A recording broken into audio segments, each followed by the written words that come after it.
Buongiorno da Sicilia 24, le principali notizie. 25 aprile, l'80° anniversario della liberazione dal nazifascismo, sta vedendo manifestazioni in tutte le città siciliane, a Palermo e Catania, e il maggior numero di iniziative. Cattedrale di Palermo gremita di fedeli per la messa in suffragio di Papa Francesco. L'arcivescovo Lorefice ci ha insegnato a volgere lo sguardo verso i trafitti della storia. Femminicidio di Sara Campanella, dal carcere parla il suo assassino Stefano Argentino. Quel giorno ero fuori di testa. Resta in carcere Francesco Milici per l'omicidio del 17enne di Francofonte. Smentisce il movente passionale: mi sono difeso, non volevo uccidere. Aiutò un Messina Denaro, l'insegnante Floriana Calcagno si difende avanti a GIP, non sapevo fosse latitante. Da Napoli alla Sicilia, truffe agli anziani, nella banda anche un sedicenne. La centrale del raggiro in Campania, le vittime a Caltagirone, 2 arresti e un denunciato. Calcio, il Palermo si avvicina alla sfida di domenica a Catanzaro. Dionisi in sala stampa: adesso è il momento di essere tutti uniti. Il Catania non fa calcoli in vista dello scontro diretto di domenica in ottica play-off con il Potenza per l'ultima giornata di stagione regolare. Trasferta vietata ai tifosi etnei, Telecolor trasmetterà la partita in diretta.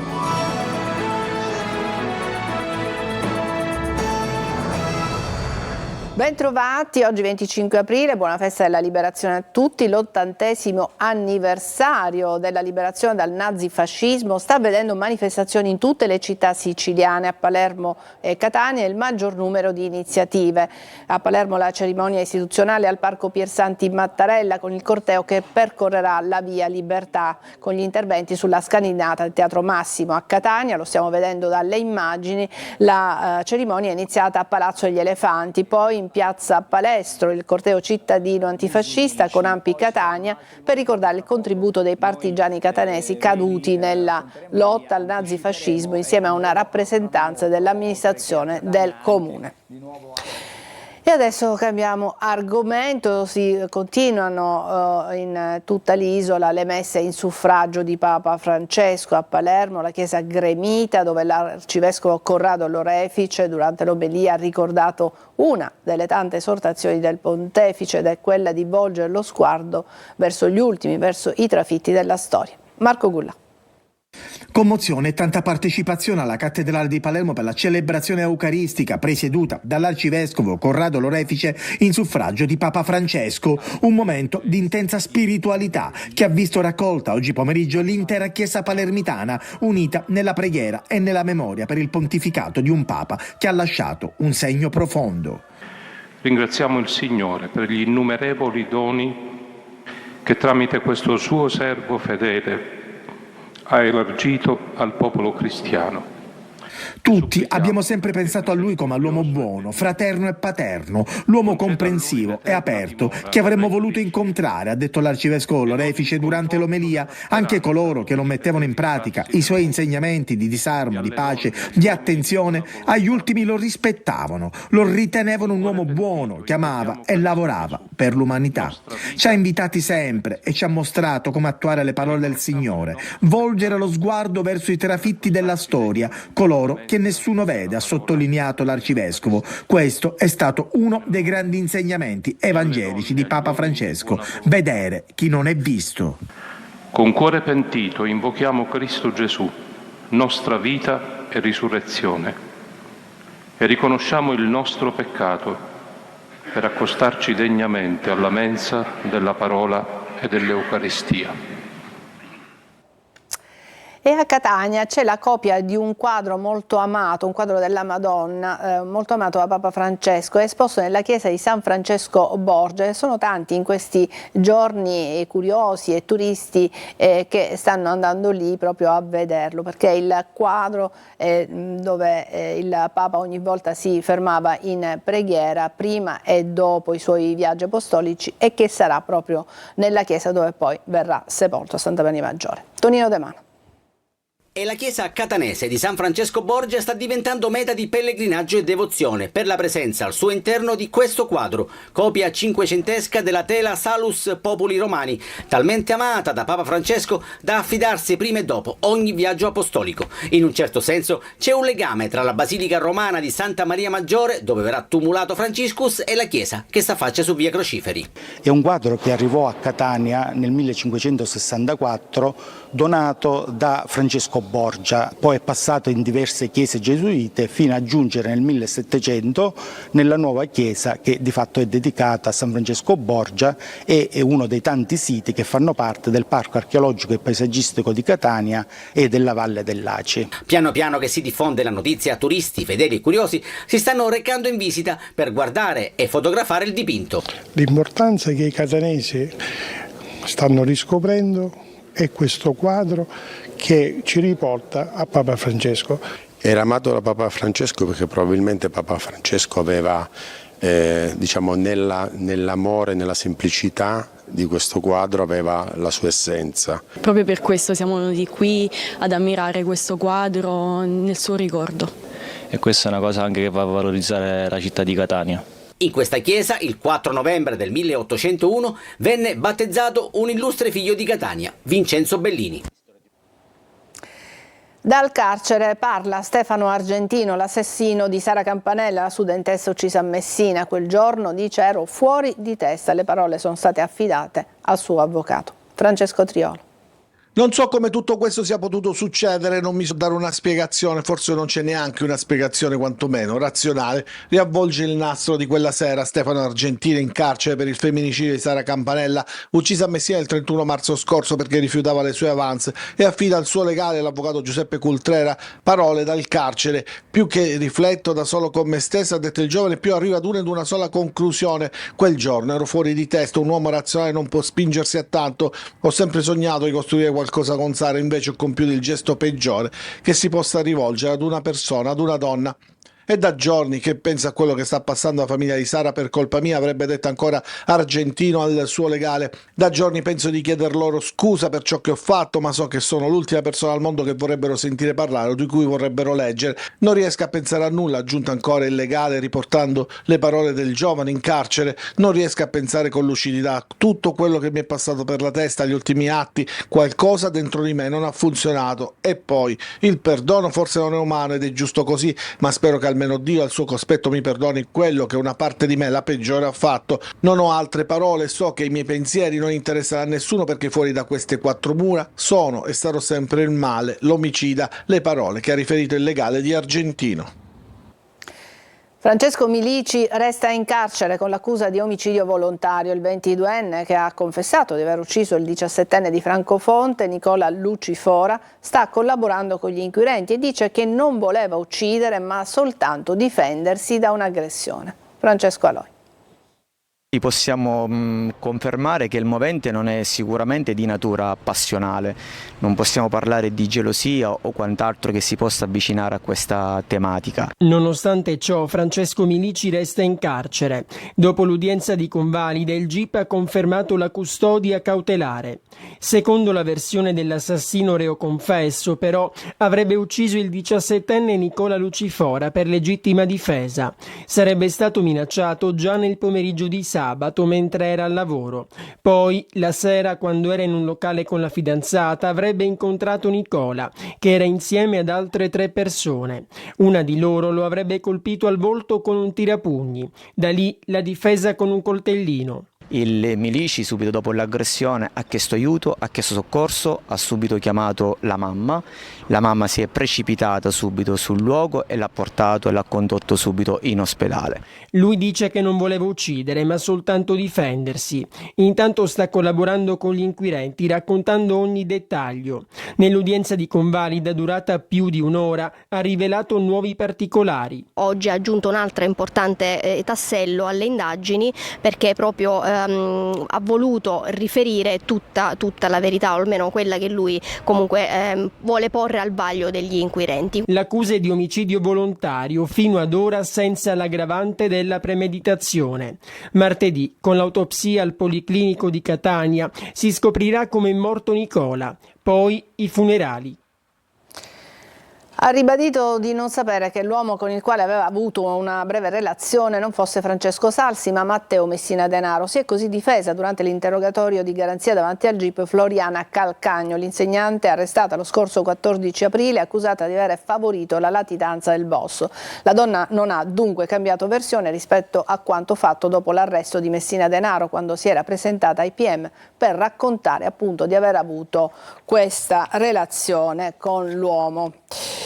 Da Napoli alla Sicilia, truffe agli anziani, nella banda anche un sedicenne. La centrale del raggiro era in Campania, ma le vittime a Caltagirone. 2 arresti e un denunciato. Orazio Longo. La Campania e la Sicilia unite stavolta non per il comune glorioso passato storico, ma per una più prosaica e meno edificante linea di truffe agli anziani. Le vittime erano di Caltagirone, il blitz è scattato a Napoli, nel quartiere Stella. Dite alla signora che sono l'avvocato, ma ad aprire la porta sono i carabinieri che scoprono un vero e proprio quartiere generale del raggiro. Giovani truffatori di 26, 25 e addirittura 16 anni, quest'ultimo incensurato. Davanti agli investigatori provano a disfarsi delle prove, ma è inutile.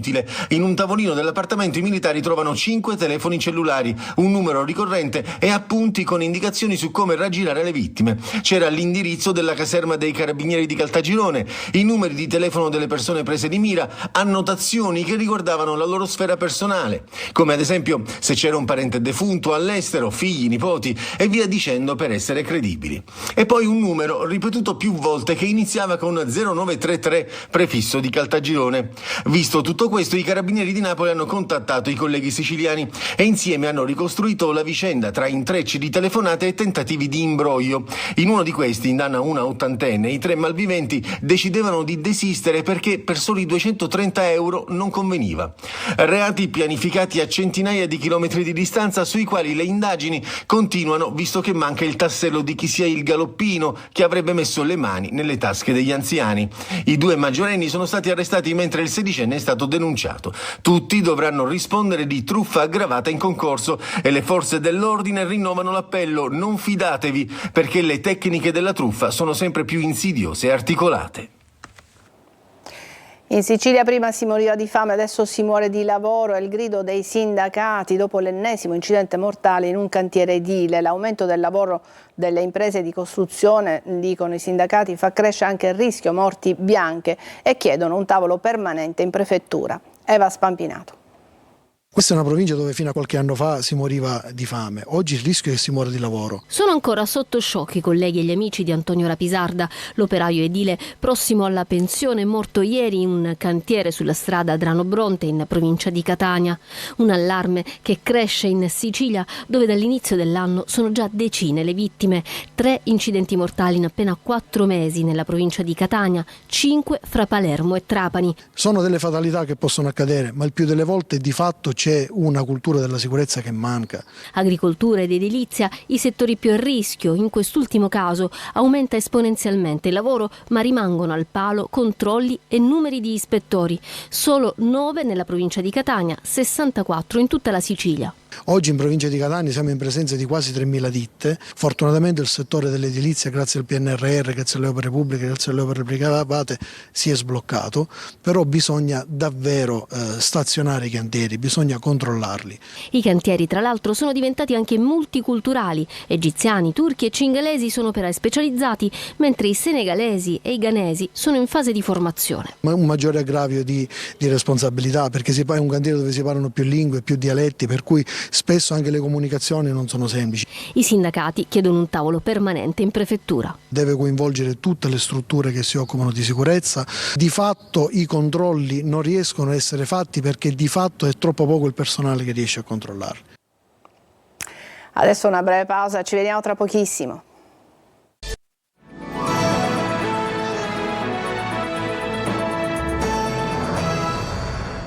Controlli della polizia nel quartiere San Cristoforo di Catania con personale del Corpo Forestale e Veterinari dell'ASP hanno permesso di scoprire 11 stalle abusive, di salvare 5 cavalli e di denunciare 3 persone. In alcuni casi sono stati trovati equini in condizioni igieniche pessime, in alcuni casi gli animali erano malnutriti o addirittura lasciati senza cibo né acqua. Durante i controlli i poliziotti hanno sequestrato svariati farmaci, alcuni dei quali di natura dopante. E adesso andiamo avanti, continua la protesta degli operatori della Opera Diocesana di Catania, si sono riuniti in corteo per reclamare ancora una volta le mensilità arretrate. Sentiamo Tonino De Mano.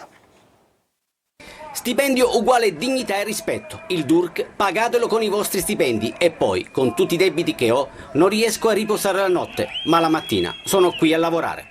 Sono soltanto alcuni degli slogan dei dipendenti OTA, Opera Diocesana, senza salario, da ben 6 mesi. Nonostante le rassicurazioni a Natale, Sant'Agata e Pasqua, eccoli in corteo. Per loro quasi una via crucis con un cartello che raffigura simbolicamente un lavoratore che porta addosso una croce, schiacciato dal peso e dai debiti. La cosa più scandalosa è proprio questa, anche l'arcivescovo continua a dare promesse, a fare promesse su promesse, è veramente scandaloso, noi abbiamo bisogno di certezze, il tempo passa, i debiti si accumulano. Noi andiamo a lavorare tutti i giorni, siamo presenti sul posto di lavoro perché altrimenti i nostri ragazzi verrebbero totalmente abbandonati, sono già abbandonati a livello di terapie perché terapisti c'è stato il fuggi generale perché ovviamente siamo seccati, siamo stanchi. Questo è sconfortante, credetemi, sconfortante. Hanno sperato fino all'ultimo, hanno atteso i bonifici, ma non è arrivato nulla. Così non rimane che scioperare, ma senza astenersi dal lavoro perché loro garantiscono servizi sanitari essenziali. A portare la solidarietà anche un paziente, uno dei tanti in carico ai lavoratori ODA. Ho dovuto dire io che non venivo in ODA. Per essere qui. Questi lavoratori sono stanchi di ricevere promesse a Natale, a Sant'Agata, a Pasqua, eppure non percepiscono nulla. E questo è quello che è il mio rammarico e per questo sono qui. Bene, adesso una breve pausa, poi parleremo di calcio, del Palermo e anche del Catania e come si stanno preparando alle loro sfide.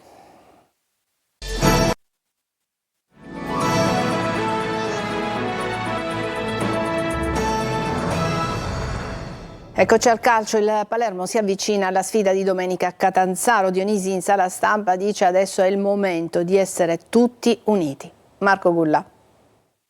È arrivato il momento di essere tutti uniti. Il Palermo va supportato. Testo e musica di Alessio Dionisi. Il Palermo tornerà in campo domenica per affrontare il Catanzaro al Ceravolo. Rosanero che riscenderanno in campo esattamente dopo 16 giorni dall'ultimo match giocato a Bari. Il rinvio della gara con la Carrarese ha permesso ai siciliani di mettere dentro più energie in vista della volata finale. 5 partite da domenica fino al 13 maggio per chiudere la regular season. Nel calcio si è pronti a questo, poi almeno c'è par condicio, vale per tutti, quindi non vedo quale sia il problema e potrebbe essere motivo per dimostrare quello che vorremmo dimostrare da un po' e non riusciamo a dimostrare, che abbiamo veramente una rosa completa, perché è difficile che potranno giocare sempre gli stessi in 5 partite così ravvicinate, quindi può essere un valore importante per noi questo, poter far girare gli effettivi della rosa.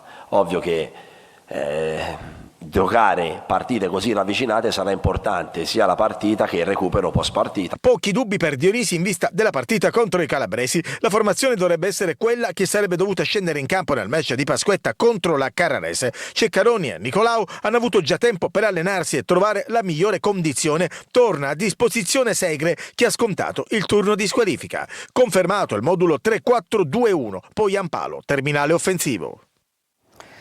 E il Catania prosegue la sua preparazione in vista della partita di domenica a Potenza. Con una vittoria i rossazzurri sarebbero certi di arrivare quinti. Guglielmotti va verso il recupero, trasferta vietata ai tifosi del Catania. La partita sarà trasmessa in diretta da Telecolor. Marco Carli. Niente calcoli non sono nella filosofia di Toscano e dunque della sua squadra, ma i rossazzurri sanno che dopo i risultati della giornata precedente, indubbiamente favorevoli al Catania, l'unico modo per non farne realmente di calcoli è vincere al Viviani domenica, vendicando così anche la sconfitta dell'andata. Per la verità, anche un pari col Potenza potrebbe garantire il quinto posto, ma serve che neppure il Benevento vinca. Ci sono poi le varie eventualità legate sempre al pari e anche ad un'eventuale sconfitta che farebbero oscillare il Catania fra il quinto e l'8° posto. giusto, ma ripetiamo, l'idea al momento non sfiora il gruppo concentrato sulla partita ormai da più di una settimana. Inoltre il periodo è completamente diverso rispetto a quello che caratterizzò la partita di andata, giocatori recuperati, l'ultimo in ordine di tempo è Guglielmotti, di cui ovviamente va dosato il minutaggio e che tornerà utile per i play-off soprattutto, e risultati importanti, una sola sconfitta negli ultimi 10 turni e soprattutto un cammino da promozione diretta in trasferta nell'ultimo periodo. Intanto, alla luce della rivalità fra le tifoserie del Catania e del Foggia, le gare Potenza Catania e Picerno Foggia si giocheranno senza la presenza dei tifosi ospiti. La decisione è stata presa dal prefetto del capoluogo lucano Michele Campanaro, in quanto Potenza e Picerno distano solo una ventina di chilometri. La decisione va spiegata. Il provvedimento iniziale prevedeva la possibilità per le tifoserie foggiane ed etnea di assistere alle partite se in possesso di tessera del tifoso. In seguito le questure di Foggia e Catania sono venute a conoscenza della possibilità di scontri anche fra tifosi fidelizzati. Da qui è arrivato il nuovo provvedimento di divieto. La partita sarà trasmessa in esclusiva in diretta da Telecolor, lungo pregara dalle 19 e poi la cronaca e infine le interviste in anteprima ai protagonisti dell'incontro. E per quanto riguarda il Trapani, alla vigilia della partita decisiva per la conquista dei play-off, il presidente Antonini ha prolungato fino al 30 giugno del 2026 il contratto del tecnico Salvatore Aronica. Era l'ultima notizia, grazie per averci seguito, vi lascio alla rassegna stampa, prossima edizione di Sicilia 24 alle 14. Grazie e buona giornata.